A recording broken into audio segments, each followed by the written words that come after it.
So hello everyone, welcome to our channel code for life. और आज हम लोग बात करेंगे ऑब्जेक्ट डिस्ट्रक्चरिंग के बारे में। लास्ट वीडियो में हमने एरे डिस्ट्रक्चरिंग को समझा था कि कैसे आप अपने एरे में से एलिमेंट्स को एक्सट्रैक्ट करके उनको आप यूज कर सकते हैं। तो इस वीडियो में हम लोग देखेंगे कि आप ऑब्जेक्ट्स को कैसे डिस्ट्रक्चराइज कर सकते हैं एंड इसके बाद हम लोग देखेंगे कुछ टिप्स एंड ट्रिक्स जो आप यूज कर सकते हैं रियल लाइफ में। So let's start this video.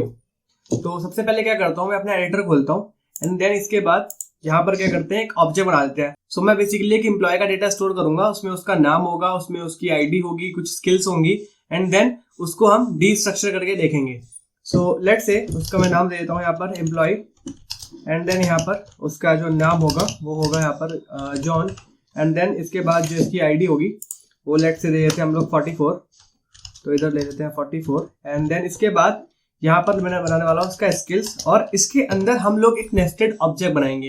Like skills के अंदर किसी इंसान के अंदर मल्टीपल स्किल्स हो सकती हैं। लाइक वो फ्रंट एंड में भी काम कर सकता है, वो बैक एंड का काम भी देख सकता है, वो यूआई यूएक्स भी डिजाइन कर सकता है, वो टेस्टिंग का काम भी देख सकता है। सो ऐसे ही मल्टीपल स्किल्स जो है वो ऐड कर सकते हैं, ताकि इसलिए मैं यहाँ पर नेस्टेड ऑब्जेक्ट बना रहा हूँ। तो यहाँ पे लेट्स से पहले हम स्किल्स ऐड करते हैं इसकी फ्रंट एंड की।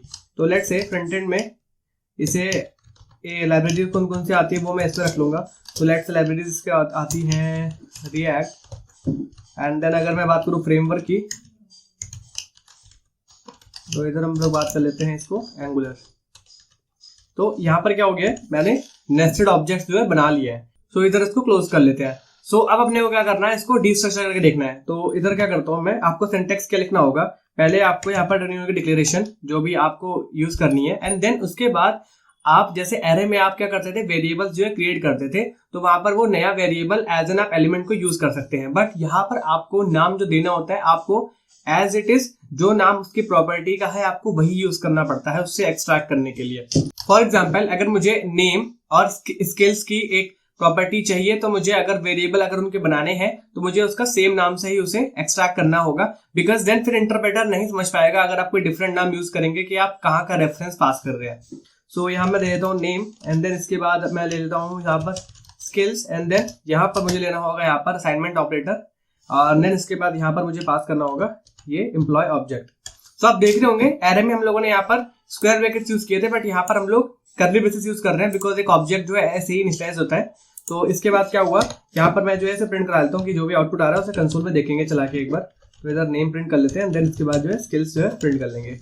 तो सेव करता हूँ मैं और आउटपुट अगर देखें हम लोग तो यहाँ पर चलते हैं अपने कंसोल में और यहाँ पर आप देख रहे होंगे कि जो आउटपुट आ रहा है वो आ रहा है जॉन एंड एक ऑब्जेक्ट आ रहा है जिसके अंदर फ्रंट एंड में लाइब्रेरी में रिएक्ट की वैल्यू स्टोर है एंड फ्रेमवर्क प्रॉपर्टी में एंगुलर की वैल्यू स्टोर है। बिकॉज स्किल्स में आप देख सकते हैं उसमें एक नेस्टेड ऑब्जेक्ट मैंने कंटेन कर रखा है। तो इस तरीके से आप अपने ऑब्जेक्ट्स को डिस्ट्रक्चर कर सकते हैं। ठीक, अब अगली बात करते हैं कि अगर आपको इनकी नाम चेंज करना हो, लेट से आपने काफी अपनी प्रॉपर्टीज के नाम बड़े बड़े दे रखे हैं एंड आप चाहते हैं कि उनको मैं थोड़ा एक सिंपलर फॉर्म में जो है उसे यूज करूं। सो वो आप कैसे कर सकते हैं, लेट से यहाँ पर क्या करना होगा, मेरे को यहाँ सिंपली लिखना होगा कॉन्स एंड देन इसके बाद मुझे यहाँ पर सेम प्रॉपर्टी का नाम जैसे मैंने ऊपर यूज किया, इसके बाद मुझे यहाँ पर देना होगा जो वेरिएबल का नाम मैं देना चाहता हूँ। तो यहाँ मैं देना चाहता हूँ इसे EMP नेम। ठीक, इसके बाद आपने अब आप इसको EMP नेम की तरह यूज कर सकते हैं एंड देन अगला मैं स्किल्स को चेंज करके लिखना चाहता हूं यहाँ पर कॉम्पिटेंसीज। तो इधर क्या हुआ, अपनी जो प्रॉपर्टी थी हमने वो तो निकाल ली एंड देन बाहर निकाल के उसके जो है नाम चेंज कर दिए और इसमें जो है यहाँ पर एम्प्लॉय ऑब्जेक्ट जो है पास कर देते हैं एंड इसके बाद जो है ऐसे अगर मैं प्रिंट कराकर देखूँ अब आप तो इसका आउटपुट देखना, अगर मैं यहाँ पर EMP नेम जो है प्रिंट कराऊं, इसके बाद अपना जो है कॉम्पिटेंसीज जो है अपने को प्रिंट करनी है, तो उसको सेव कर लिया एंड आउटपुट देखते हैं कि अपना आउटपुट क्या आ रहा है। तो अगर मैं आपको आउटपुट दिखाऊं तो आप देख रहे होंगे कि पहला वाला तो इसके थ्रू आ रहा है एंड दूसरा वाला जब मैं नाम चेंज किया और मैंने वो नाम जो मैं यूज करूंगा तो यहाँ पर वो सेम आउटपुट जो है मुझे यहाँ पर देगा। ठीक है, तो ऐसे आप क्या कर सकते हैं, ऑब्जेक्ट को डिस्ट्रक्चर करके एंड उसका नाम भी चेंज कर सकते हैं। सो अगला हम बात करते हैं कि फॉर एग्जाम्पल कि आपने कभी ऐसी प्रॉपर्टी एक्सट्रैक्ट करने की कोशिश करी जो आपके ऑब्जेक्ट में एग्जिस्ट ही नहीं करती। सो वो आप कैसे कर सकते हैं, या एक एग्जांपल के तौर पर समझाऊं मैं कि कभी आपने थर्ड पार्टी एप्लीकेशन को एक API कॉल करी एंड वहां से आपका जो डेटा है आपको मिल रहा है वापस, बट आपको नहीं पता कि उस डेटा में वो डेटा मिसिंग भी हो सकता है, वो डेटा अनडिफाइंड भी हो सकता है। तो अगर आपको कोई डिफॉल्ट वैल्यू सेट करनी हो तो आप वो भी कर सकते हैं, तो ताकि आपको कभी अनडिफाइंड वैल्यू ना मिले। तो उसके लिए क्या करना होगा आपको, सिंपली यहाँ पर हमने क्या किया था, कॉन्स और नेम, जैसे हमारा नेम तो एग्जिस्ट करता है तो यहाँ पर जो है हम लोग नेम जो है यहाँ पर कर लेंगे। बट हाँ, मैं यहाँ पर दोबारा EMP नेम यूज नहीं कर सकता बिकॉज ये ऑलरेडी डिक्लेयर्ड है ऊपर। तो मैं लेट्स से यहाँ पर EMP यूज कर रहा हूँ। एंड इसके बाद लेट्स से इसमें डेजिग्नेशन नाम की प्रॉपर्टी अभी एग्जिस्ट नहीं करती ऑब्जेक्ट में। तो मैं क्या करूंगा, यहाँ पर चाह रहा हूँ कि डेजिग्नेशन जो है यहाँ पर मैं एक्सट्रैक्ट कर लूँ और इसमें असाइन कर देता हूँ मैं एम्प्लॉय। एंड देन इसके बाद सेव करके यहाँ पर अगर मैं प्रिंट करूंगा आउटपुट अपना, तो अब आउटपुट देखना है। यहाँ पर मैं प्रिंट कर लेता हूँ EMP को। एंड देन इसके बाद मैं प्रिंट कर लेता हूँ अपना डेजिग्नेशन जो मैं यहाँ पर प्रिंट करवाना चाह रहा था। तो सेव करते हैं यहाँ पर और आउटपुट देखेंगे तो आप देखेंगे यहाँ पर डेजिग्नेशन नाम की कोई प्रॉपर्टी नहीं है, इसलिए मुझे अनडिफाइंड यहाँ पर वैल्यू मिली। तो अगर आपको डिफॉल्ट वैल्यू सेट करनी हो तो वो आप कैसे कर सकते हैं, आप यहाँ पर असाइनमेंट ऑपरेटर यूज करेंगे। एंड देन इसके बाद आपको जो प्रॉपर्टी में वैल्यू असाइन करनी है आप वो असाइन कर सकते हैं। लेट्स से मैं डिफॉल्ट वैल्यू जो असाइन कर रहा हूँ वो असाइन कर रहा हूँ यहाँ पर प्रोग्रामर एनालिस्ट। इसको सेव कर देते हैं। एंड अगर अब आप देखेंगे यहाँ पर, तो यहाँ पर जो है मेरी डिफॉल्ट वैल्यू जो है यूज हो रही है। तो इस तरीके से आप यहाँ पर इसकी डिफॉल्ट वैल्यूज को भी सेट कर सकते हैं। लेट्स से यहाँ पर नेम नाम की वैल्यू अभी तो फिलहाल EMP है, मैं इसको भी कुछ डिफॉल्ट वैल्यू दे सकता हूँ कि सम केसेस अगर मेरी नेम नाम की प्रॉपर्टी एग्जिस्ट ना करे या ओमिट कर दूं मैं, तो मेरी एक डिफॉल्ट वैल्यू एटलीस्ट मुझे मिले। तो लेट्स से वहां पर जो है मैं प्रिंट कर दूंगा रॉबर्ट। एक एग्जाम्पल के तौर पे समझ लेते हैं इसे। तो अब मैं यहाँ पर क्या करता हूँ, नेम को कमेंट कर देता हूँ। यहाँ पर जो है नेम हमारा है ही नहीं, तो हमारा नेम भी गायब हो गया। तो अब जो आउटपुट आएगा वो जॉन नहीं आएगा, वो आएगा रॉबर्ट। तो यहाँ पर आप देख रहे होंगे कि रॉबर्ट जो है यहाँ पर डिफॉल्ट वैल्यू हमारी चली गई है। तो इस तरीके से आप जो है अपनी डिफॉल्ट वैल्यूज भी पास कर सकते हैं जब आप डिस्ट्रक्चर कर रहे हो ऑब्जेक्ट को।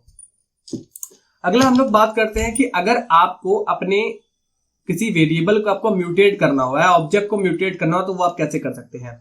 जैसे एग्जांपल की हेल्प से समझाऊं मैं आपको कि लेट्स से कि मेरा एक वेरिएबल है यहाँ पर जिसमें मैं वैल्यू सेंड कर रहा हूँ यहाँ पर 10, एंड यहाँ पर एक और वेरिएबल है b जिसमें मैं वैल्यू सेंड कर रहा हूँ 20, और एक बनाता हूँ मैं ऑब्जेक्ट कॉन्स टाइप का। तो यहाँ पर कॉन्स ऑब्जेक्ट बना देते हैं। एंड देन इसमें मैं सेंड कर रहा हूँ a की वैल्यू जो होगी वो रख देता हूँ 100, एंड देन b की जो वैल्यू है वो रख देता हूँ 500। अब इसको कर लेता हूँ सेव। और अब मैं चाहता हूं कि जो मेरी a में 10 असाइन है वो 10 ना असाइन होके जो ऑब्जेक्ट में जो a प्रॉपर्टी है उसकी वैल्यू असाइन करूं। सो आप लोग बोलेंगे काफी सिंपल है, क्या करना होगा अपने को, यहाँ पर कॉन्स्ट एंड देन यहाँ पर a, b नाम के यहाँ पर जो है आपकी प्रॉपर्टी आपके ऑब्जेक्ट में एग्जिस्ट करता है, आप उसे कॉल कर सकते हैं। एंड देन इसके बाद आप क्या कर देंगे, यहाँ पर obj पास कर देंगे और सेव कर देंगे। तो हमारी जो है वो वैल्यू उसमें असाइन हो जाएगी। बट ऐसा नहीं होगा बिकॉज आप देख रहे होंगे यहाँ पर कि A और B जो है यहाँ पर ऑलरेडी यहाँ पर डिक्लेयर कर रखे हैं मैंने, तो मैं दोबारा से वो नहीं बना सकता। मैं यहाँ पर लेट यूज करके भी नहीं बना सकता बिकॉज ये एक अलग इंस्टेंस जो है बना देगा AB का, तो ये AB इस AB से बिल्कुल डिफरेंट हो जाएंगे। तो यहाँ पर अगर मैं ऐसा कुछ करूं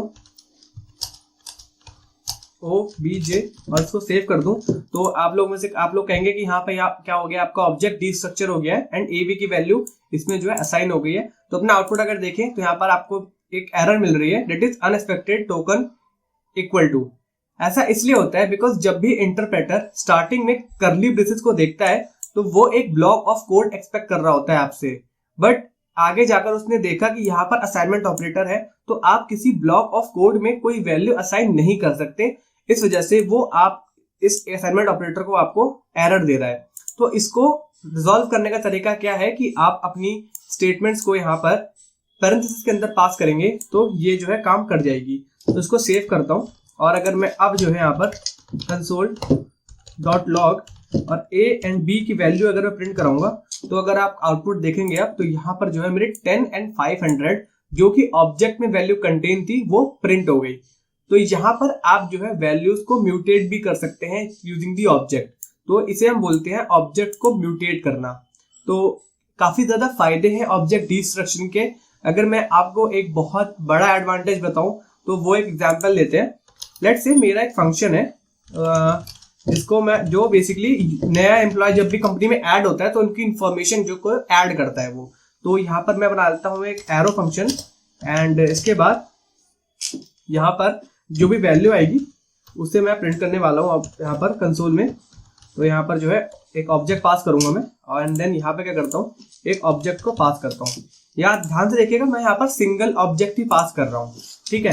तो नीचे अगर मैं फंक्शन कॉल करता हूँ इधर और यहाँ पर मेरे को वैल्यूज पास करनी है, तो कभी कभार ये होता है कि आप लोगों को पता नहीं होता है फंक्शन कॉल के वक्त कि एग्जैक्टली क्या पैरामीटर्स किस चीज को रिप्रेजेंट कर रहे हैं, बिकॉज आप वहां पर कोई प्रॉपर्टीज नहीं होती है आपको बताने के लिए कि आपका फंक्शन जो है ये पैरामीटर जो रिसीव करने वाला है। एंड कभी कभी ऐसा भी होता है कि आप कोई वैल्यू पास नहीं करते हैं, मिस आउट कर देते हैं, तो वो वैल्यू अनडिफाइंड रहती है आपके फंक्शन के अंदर। एंड तीसरी चीज ये भी होती है कि आपको ऑर्डर मेंटेन करना होता है। तो इन सबसे बचने के लिए आप भी यहाँ पर ऑब्जेक्ट डी स्ट्रक्चर का यूज कर सकते हैं। यहाँ पर आप फंक्शन का पैरामीटर जहां पे आप रिसीव कर रहे हैं वहीं पर आप आर्गुमेंट्स को डी स्ट्रक्चर कर सकते हैं। सो वो देखते हैं वो कैसे करते हैं आप। तो इधर क्या करता हूं मैं, यहाँ पर मुझे कर्ली ब्रेसेस लगाने हैं एंड इसके बाद मैं यहाँ पर एक सिंगल ऑब्जेक्ट पास कर रहा हूँ एंड उस ऑब्जेक्ट के अंदर मल्टीपल प्रॉपर्टीज होंगी और मुझे उन मल्टीपल प्रॉपर्टीज को डी स्ट्रक्चराइज करना है। सो वो कैसे करेंगे, यहाँ पर लिख देता हूँ मैं, पहले उसका नाम प्रिंट करूंगा, तो नाम हो जाएगा यहाँ पर लेट से जॉन, एंड देन उसके बाद उसकी आईडी रहेगी कुछ, तो 50 रख देते हैं उसकी आईडी, एंड देन उसकी कुछ डेजिग्नेशन रहने वाली है, तो डेजिग्नेशन इसकी रख देते हैं यहाँ पर हम लोग सॉफ्टवेयर इंजीनियर। तो यहाँ पर क्या होगा कि मैंने यहाँ पर एक ऑब्जेक्ट पास कर दिया। अब यहाँ पर मैं ऑब्जेक्ट पास कर रहा हूँ और इसका आउटपुट देखूंगा, तो अब आप देखेंगे कि आउटपुट अगर मैं देखूं तो एक प्रॉपर ऑब्जेक्ट जो मैंने पास किया था वो प्रिंट हो गया है, बट यहाँ पर अभी मैंने वैल्यूज को डिस्ट्रक्चराइज नहीं करा है। ठीक है, मैंने पास तो ऐसे कर दिया है। तो अब यहाँ पे क्या कर सकता हूँ, इसको डिस्ट्रक्चराइज कर सकता हूँ। क्या करना होगा, जो प्रॉपर्टी का नाम है आप वो यूज कर सकते हैं। तो पहली मेरी प्रॉपर्टी है नेम, दूसरी है आईडी एंड तीसरी है डेजिग्नेशन। इसको सेव कर दूं अगर मैं यहाँ पे, और इसके अंदर भी मैं इसका यूज कर सकता हूँ। जैसे यहाँ पर मैंने लिखा कि my name is, and then इसके बाद यहाँ पर मैं स्ट्रिंग टेम्पलेट यूज कर रहा हूँ, तो यहाँ पर name and having a job ID, and then यहाँ पर इसकी जॉब आईडी जो है वो प्रिंट कर देते हैं। So let's say job ID इसकी क्या थी, आईडी थी, एंड माय डेजिग्नेशन जो है इसकी यहाँ प्रिंट कर देंगे। यहाँ पर डेजिग्नेशन को यहाँ पर कॉल कर लेते हैं। ठीक है, तो अब क्या करेंगे, इसको सेव कर देंगे। तो अब आप देखेंगे आउटपुट कि माय नेम इज, इसकी जगह नेम रिप्लेस हो जाएगा, यहाँ पर आईडी रिप्लेस हो जाएगी एंड यहाँ पर डेजिग्नेशन जो है रिप्लेस हो जाएगी। तो अपने यहाँ देखते हैं आउटपुट, तो यहाँ आप देख होंगे my name is John having a job ID 50 and I am a software engineer. यहाँ पर इसको चेंज कर देते हैं, I am a software engineer. तो इधर अब आउटपुट देख रहे होंगे तो एकदम एग्जैक्ट आउटपुट मिल रहा है। सो यहाँ पर आपने क्या करा है कि एक सिंगल ऑब्जेक्ट पास किया है, बट आप इस तरीके से आप उसको डिस्ट्रक्चराइज भी कर सकते हैं, totally up to you. And ये काफी ज्यादा यूजफुल रहता है जब आपको पता नहीं होता है, आप एक नए कोड बेस के साथ काम कर रहे होते हैं, तो वहां पर आप इस चीज को यूज कर सकते हैं। एंड ये काफी ज्यादा बेनिफिशियल होता है as compared to regular function parameter जैसे आप पास करते हैं। सो यहाँ पर हमने देखे ऑब्जेक्ट डिस्ट्रक्चरिंग के कितने ज्यादा फायदे हैं।